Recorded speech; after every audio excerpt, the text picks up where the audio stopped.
There's a lot of uncertainty out there right now. Are we going into a recession or not? What's going on with the tariffs? Are they going to work, or is it going to blow up the deficit? Or are we going to war? Where are interest rates going? There's a lot of uncertainty right now. Yeah. So I'm focusing right now on good cash flowing deals, and so to me that's a good safe private lending investment is what I'm typically looking at. Welcome back to the Massive Passive Cashflow Podcast. I'm Gary Wilson, your host. I'm so glad to have you back listening to the show or watching if that's the case. And of course, that's going to be in recorded mode.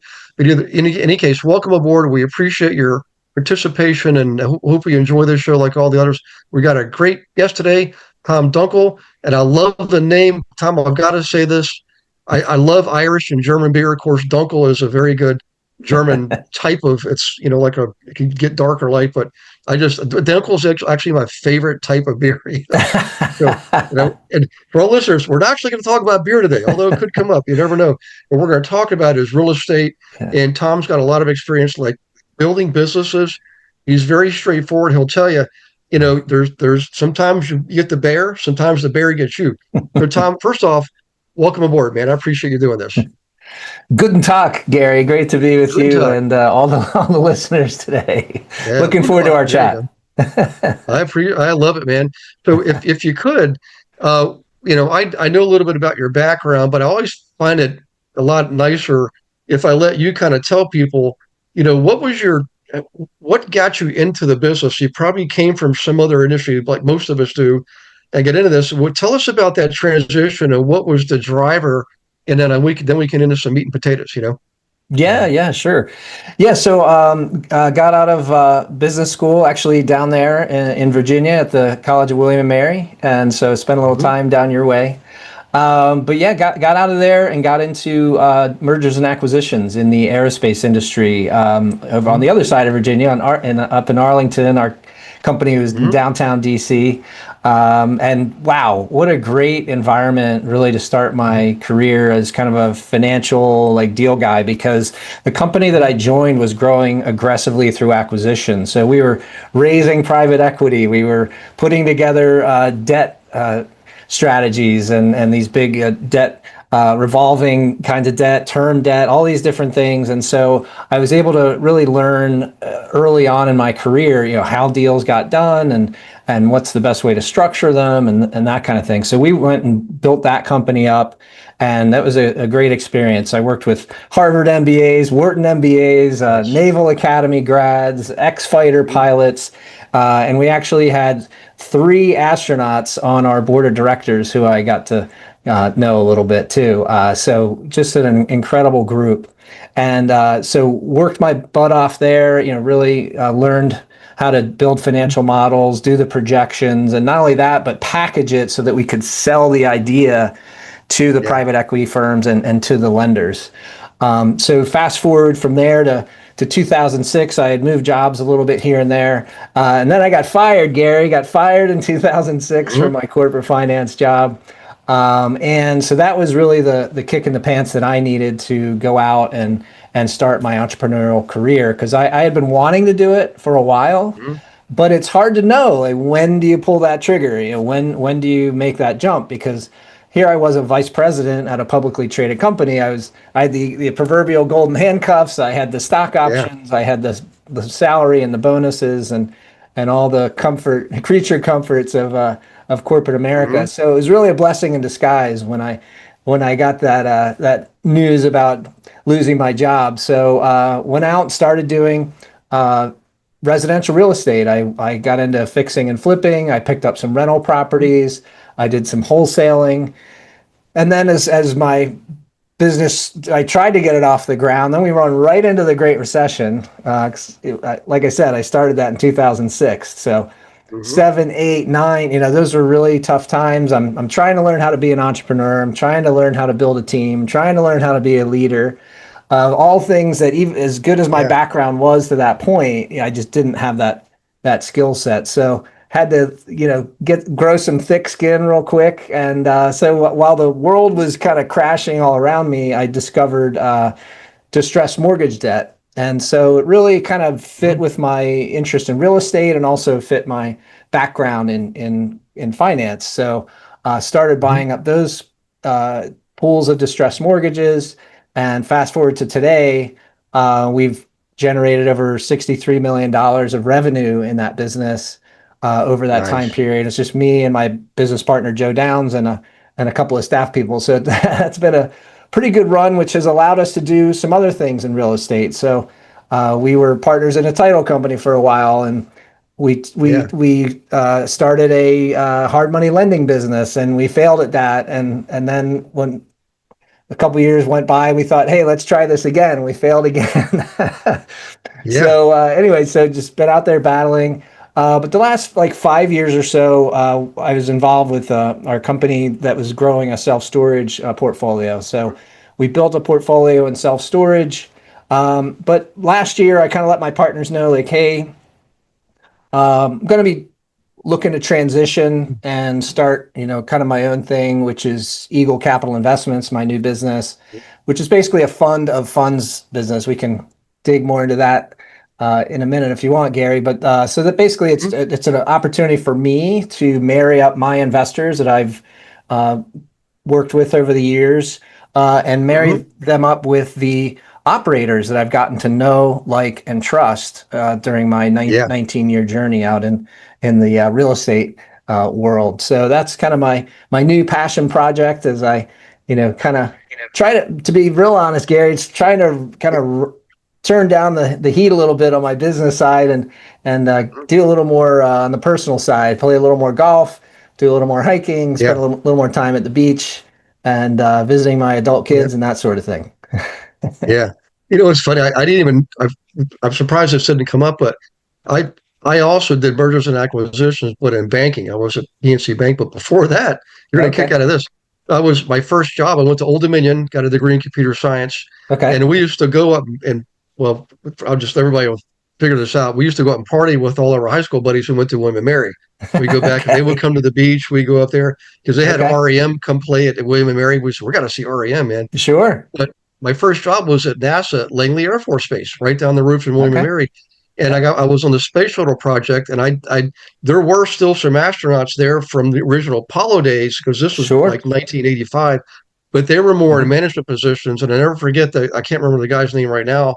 He was one of the floor managers when in the Apollo during the latter Apollo years. You probably could recognize he had the Marine type haircut, which haircut.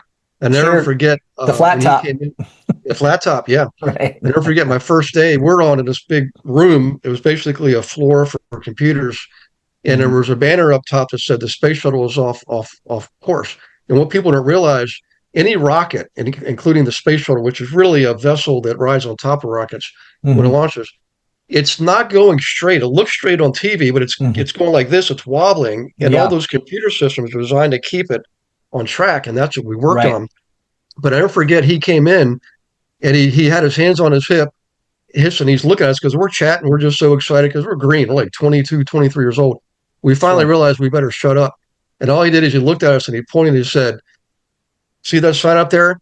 He said, your sole purpose in life is to get that space shuttle back on track. And he turned around and walked out. And we just looked at each other like, holy cow, that's the most awesome thing we've ever seen. So we got the message loud and clear. But in any case, you've got a lot of great experience. I mean, there's so many things we can tap into. And I'm tempted to go down the route of building businesses because you mentioned one or two that didn't work out. And I want everybody listening to understand this. I've had businesses that didn't work out either. It doesn't mean that we went broke and gave up and quit and we got a job. That's not, it just, you learn from it. Things happen, environmental factors. I mean, the Great Recession killed a lot of businesses, but they didn't give up. They just took what they had and started a new one, So, but also on the real estate side, I'd really love to hear kind of what you're doing now because you've got some experience personally and professionally, and it sounds like you're in a position now to start enjoying some of the fruits of your labor. And you're coming out to Manassas. Massanutten. We'll go golfing out there sometime. That sounds good. Maybe go skiing in the winter, but in any case, talk about some of the or maybe one of the projects you have now.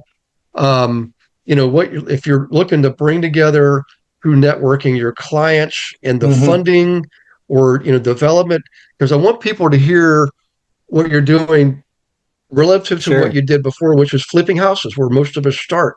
And it's a Sure. giant transition, but it's not like you flip a switch. I'm gonna stop talking. If you could talk about that, Tom, because I think you're going to make a lot of people's day today by listening to this and hearing that you've done it, and the people have worn those boots before, and they can probably do it too if they listen to Sure. you. Yeah. Hey there, did you know you can join a free real estate mastermind session every Monday night? It's called Monday Night Live, and it kicks off at 7 p.m. Eastern. I'm Gary Wilson, and every week I host this live class, joined by investor agents from across the country and around the world. And here's the best part: no selling, no recruiting, just pure, actionable real estate education. Every Monday, we cover everything from the basics to advanced strategies. We even bring in expert guests once or twice a month.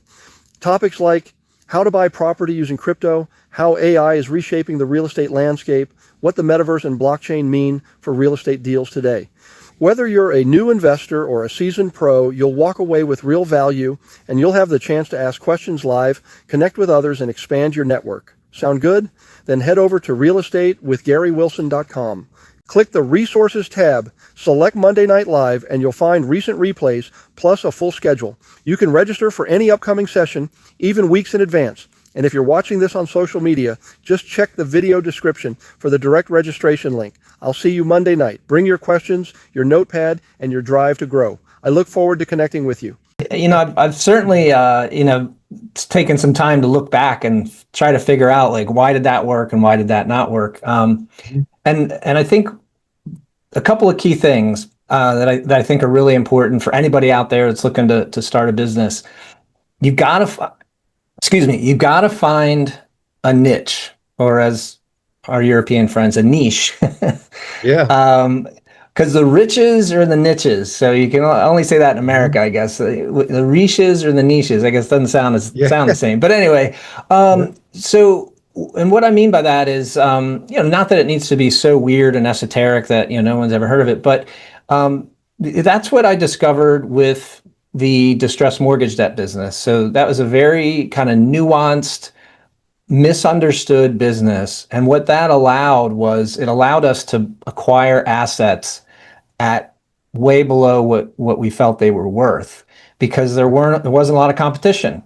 There wasn't a lot of people, saying, hey, they see a big opportunity here. They just saw the risk. And certainly there's risk there. But my partner Joe and I, we realized that there's also a lot of opportunity, and that we felt like the opportunity far outweighed the risk. And so as an entrepreneur, whether you're in real estate or whatever you're in, try to find that niche that maybe people are shying away from it because they haven't done the deep dive on it. They haven't gotten into it well enough to understand, what the real money-making opportunity is there. So if you are fixing and flipping houses, find the niche in your market. Maybe it's a type of property. Maybe it's a particular neighborhood. Maybe it's a particular street. So trying to find that niche where you can really have a big impact, I think has really served us well on the distressed mortgage debt side. Compare that to when I started out, and I didn't really, I thought, hey, let's just go wholesale some houses or pick up some rental properties. I was just kind of grabbing whatever I could because I was early on. I didn't really understand the market, or, didn't have that experience to know. And so when you're wholesaling, right, I was spending a ton of money on marketing because I had to, because it's so competitive. The people who are looking at selling houses at a discount, they have lots of people coming and knocking on their door, especially in a big metropolis like Philadelphia, where I started my business. Mm-hmm. And so when I was looking back on that, I was like, okay, here's a big, very, very competitive industry versus something that's more niche-y. And we had a ton of success in the niche area and not so much in the more competitive area. I mean, look, if you've got hundreds of millions of dollars behind you and you have a big marketing machine and you've got a whole, you've got a 20, 30 person team, and you can go out and overwhelm the market for the type of property you're trying to acquire, you could give that a try. But that wasn't what I was trying to do. I was trying to have like a small, agile company, and make a difference. So that I would say finding that niche is really important. And the other thing I just touched on is team, right? So the businesses where we were successful versus where we were not successful, came down also to the team that we built. The Okay. first team I tried to build in my residential world, like I was just grabbing whoever would come and agree to work with me. Yeah. Whereas Yeah. in the other businesses that we have that were successful, we were a lot more diligent about, okay, what is this? What is this role? What does this person need to be like? Do they fit into our culture? Do Hmm. they want to grow with us? Are they open to criticism? Whatever it is, you got to find those people who just really mesh well with you and your culture. And then lastly, I would say, education doesn't end. When I finished up at business school at William and Mary, I mean, it's a lifelong thing to Hmm. just get yourself educated because the world is constantly changing, right? So we have, now we Hmm. have crypto, we have AI that, way back Hmm. when we had the internet, when the internet first came online, and, all these things, change the business landscape and they're going to impact your business. And sadly, I think a lot of people who aren't paying attention are going to be displaced by AI. And so you got to Hmm. keep an eye on all these things and learn to leverage them instead of them hurting you. So like AI is a perfect example. We're using it today to really help with our marketing and help with targeting the investors that we're looking to work with and that sort of thing. Hmm. So those are three big areas, I think, Gary. The niche, the team, Yeah. and the education are really important when you're going into business for yourself. Yeah. I couldn't agree more. And I want to just emphasize the whole part about focusing on a niche in like for all the real estate agents out there, and you've seen them too, Tom, the business cards from agents, they always start off with I specialize in, then they rattle Hmm. off about five things. Well, that's not specialization. That's That's right. generalization. Right, But right. it's an interesting concept, but it's so important for people to grasp this. So, for example, most agents, real estate agents out there are trying to get whatever transactions they can get, especially now when volume's down 40%. But the Hmm. reality is if you do pick a niche, it could be everybody wants to go luxury homes. That's always a given. But how about sports and entertainment niche? Those are your clients, sports and entertainment, right? Hmm. Um, Waterfront homes, multifamily, things like that. Mine was always investing Hmm. because I'm an investor. But what will happen is you may think you're all of a sudden uh, you're discarding the rest of the marketplace. You really aren't. So follow along here. What happens is Yes. in the niche that you're in, you capture a much larger market share of that niche. And when you do, you've got a captured audience, a clientele that you can serve multiple ways. So if you're helping somebody buy duplexes and fourplexes and flip homes, they're obviously going to think, gee, this person's really good. It helped me pick houses to flip, knowing what Hmm. has to be done to them to get the best price and selling these things. Surely they can help me buy and sell my home. So now all of a sudden you have a pathway into the general market that you didn't have to Hmm. fight for. You don't have any competition because nobody's Hmm. doing what you're doing your niche. So everybody out there, just keep that in mind. Think about it. Ponder it.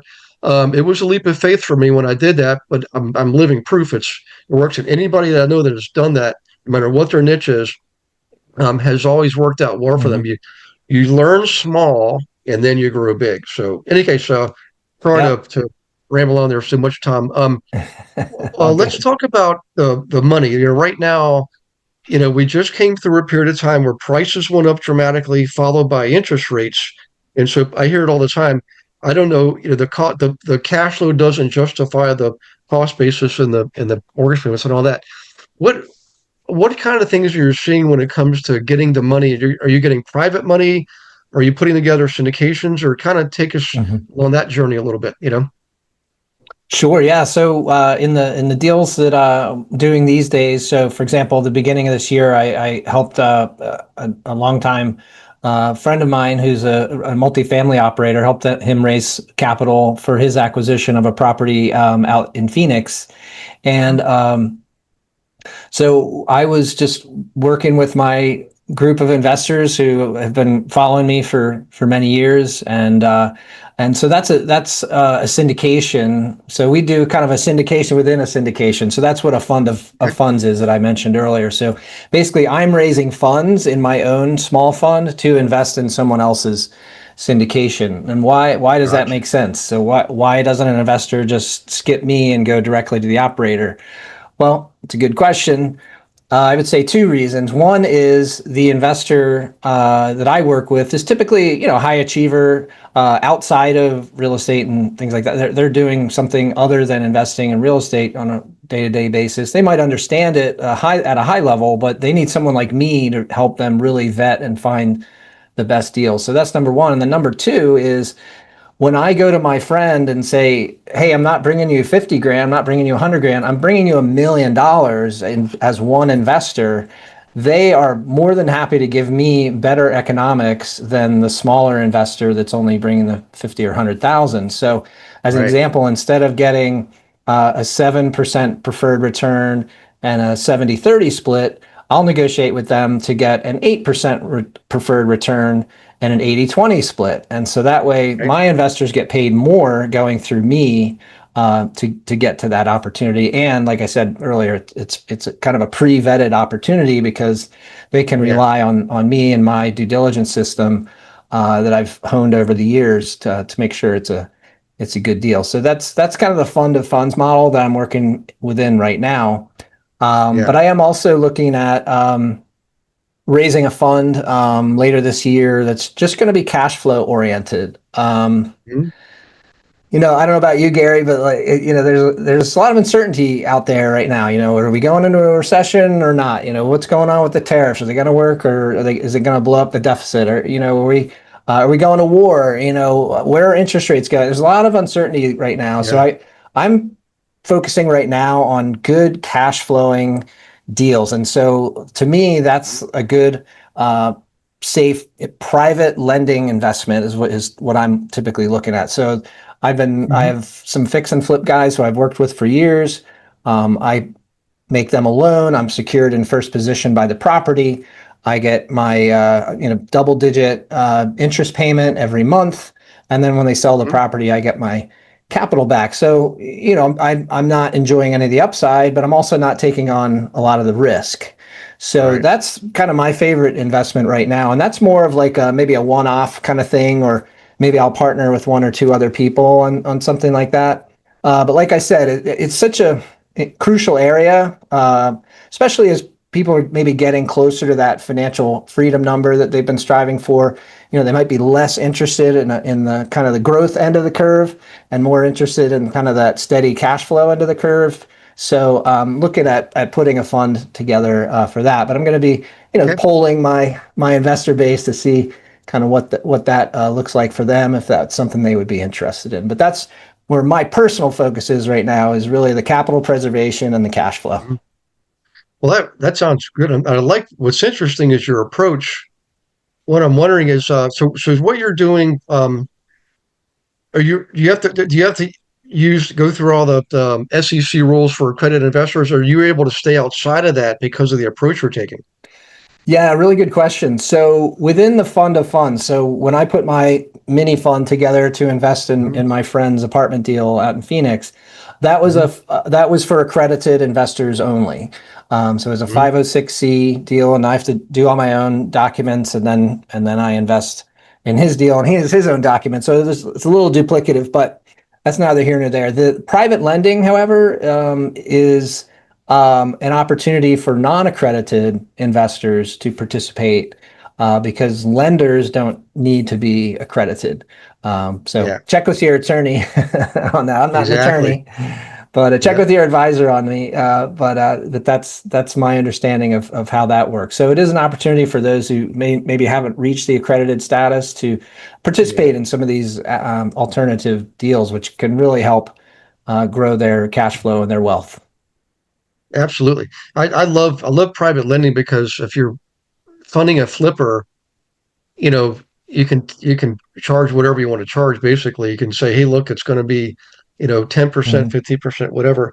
But the reality is you generally get your money back in a matter of months. It's not like you're tied into something that's 1 year, 3 year, 5 years, or 10 years. You're getting that percentage return is over a shorter period of time.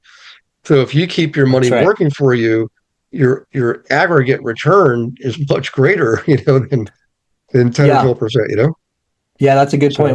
With my private lenders, with my flippers, sometimes they'll sell a house before they even lift a hammer. right? Because Yeah. they got it at such a good price, they'll sell it retail if it doesn't need a Hmm. lot of work. And so it took me a deal or two to learn this, but if they pay me back too fast, frankly, that's kind of a hassle for me because I already did the paperwork and I transferred the money and all that. And so I've actually negotiated in with my fix and flippers that I get a minimum of 4 months interest when I deploy capital with them. Nice. So yeah, but Yeah. to your point, Gary, like they just factor that as a cost line item in Yep. their overall budget, and so that's why a lot of people don't understand. Well, wow, how can you get 12%, 15%, and maybe a point, maybe 2 points on these deals? And that's Right. why is because it's just being incorporated into their expense side of the ledger, just like the drywall and the nails. Exactly. They're doing a pro forma. If Mhm. the profit margin is great enough, really it's not at the end of the day they're walking away with a profit. Does it really? Well, I shouldn't say. I was going to say it doesn't really matter. It does matter, but Sure. they've got leeway. They've got the benefit of the combination of time, energy, and money. And if they when they That's get right. good at it, what's really nice is if you have a flipper that really gets good at it, you've got cash flow coming from that on a regular basis. Hey, I know we're going to run out of time here, probably in about 5 minutes, but I want to Sure. touch on some of the fact that you're in a band, and you're one of the Yeah. statements was had to do with golf giving back, and um, Yeah. so I want to touch on that, and then help. And by the way, when you're doing that, let people know how they can get a hold of you because there's a vast audience out there. They really would like to participate in what you're describing. They don't have the time to go look at houses and manage contractors and all that stuff, but they want to participate in real estate because Sure. just look at what's happened. I mean, in our lifetimes, and you and I, look at the value of real estate just since we've been alive. Yeah. Unbelievable.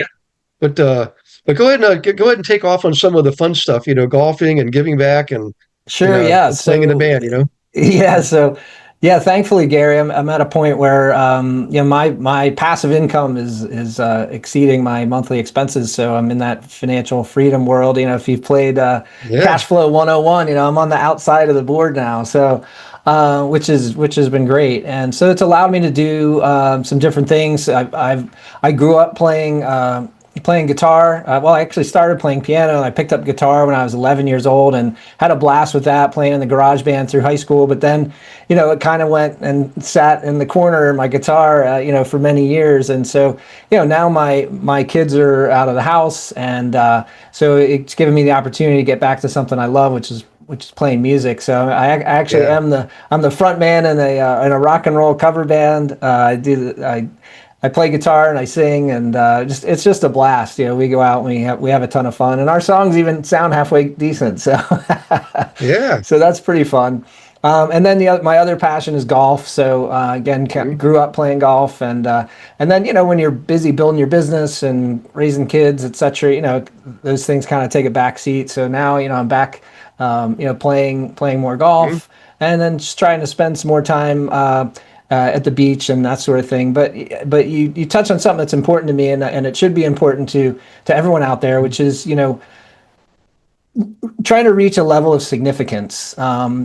I sometimes controversially tell people, I said, hey, if your vision, if your why is your family, you're not thinking big enough, because there's so many more people out there that could use your help, with whether it's time or money or whatever, Mhm. where you can make a real difference. So look, yes, do you want to take care of your family? Absolutely. I was blessed to be able to make sure my kids got through college, with no debt and all that cool stuff, and participated with them in their sports and their plays and all that stuff growing up, because of my entrepreneurial lifestyle. But now I'm at a point where I'm looking to do more and create some significance there. So I Yeah. do.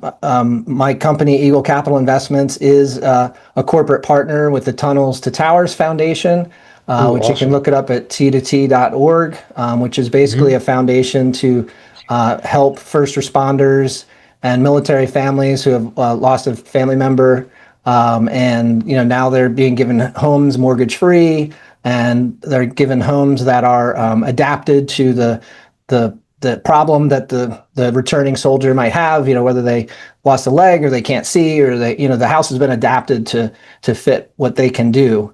And so it Yeah. really gives them a lot of dignity and a place to raise their family. So that's really important. And tried to make lemonade out of lemons when I lost one of my friends from William and Mary Business School.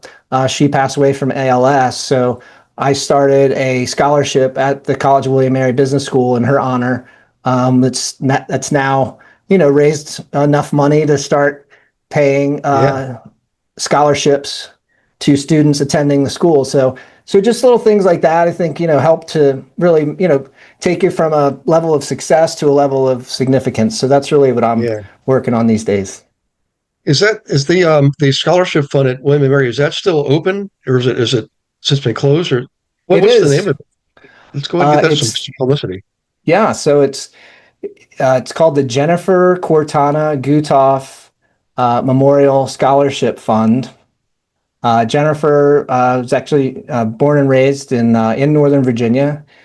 She went to the Okay. College of William and Mary undergrad, and then I met her there when I was there for business school. She was, full of life, cheerleader, funny Yeah. as hell, Hmm. very pretty lady, and yeah. And then sadly, she came down with this awful, awful, awful, incurable disease, and Yeah. so. Thankfully, we were actually able to start the scholarship while she was still with us, so that she could kind of see it get off the Terrific. ground a little bit and be a part of that. So that was really cool and rewarding for her and for me and for her family. So It's Jennifer Cortana, Cortana. Okay. Cortana Is that with a Gutoff. Q? She married a good German guy. His last name's Gutoff. That was her married name. But Wow. yeah, if you go to williammary.wm.edu and go to their giving page, if you search for Jennifer Cortana Gutoff Memorial Scholarship in the business school, you'll Okay. be able to find it there. But as for me, I do have a book out there for anyone who's interested in learning a little bit more Yep. about my journey and how they can grow a business and invest in real estate. They can go to investwitheagle.com.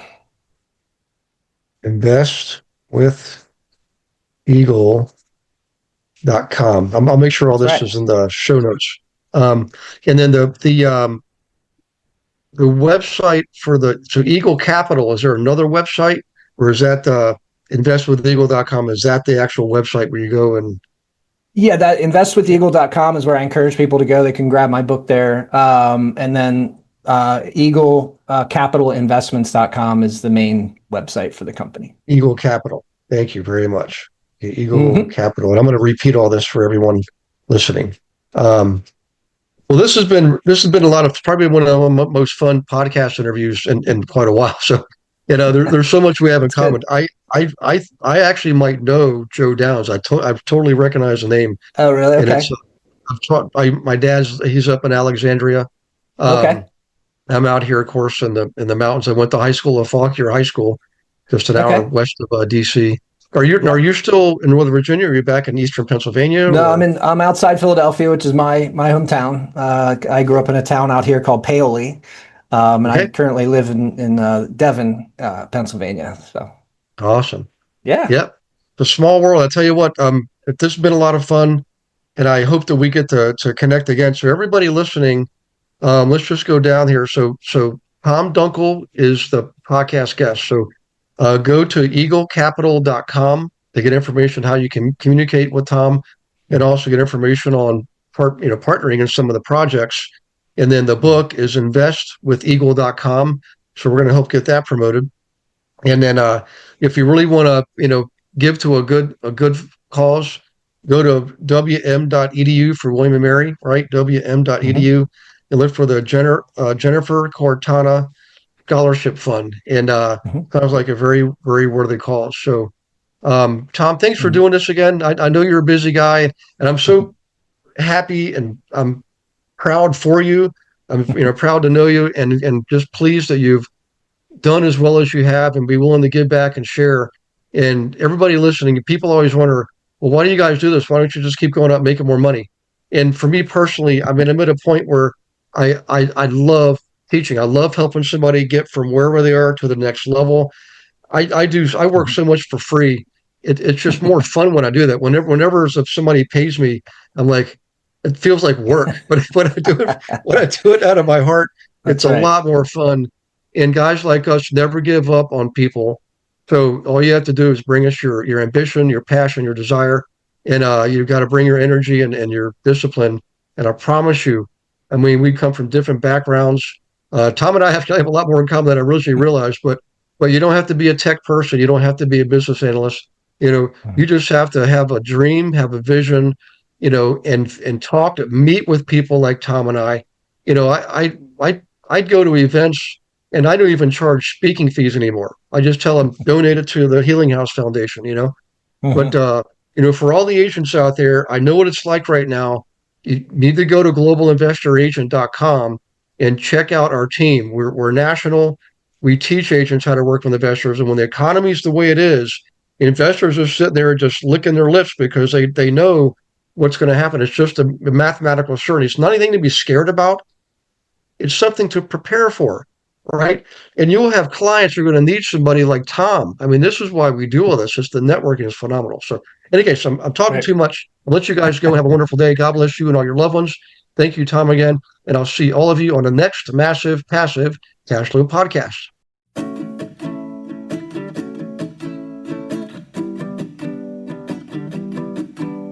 Thanks for listening to this episode of Massive Passive Cashflow. Be sure to go to realestatewithgarywilson.com to join our community and start building wealth today.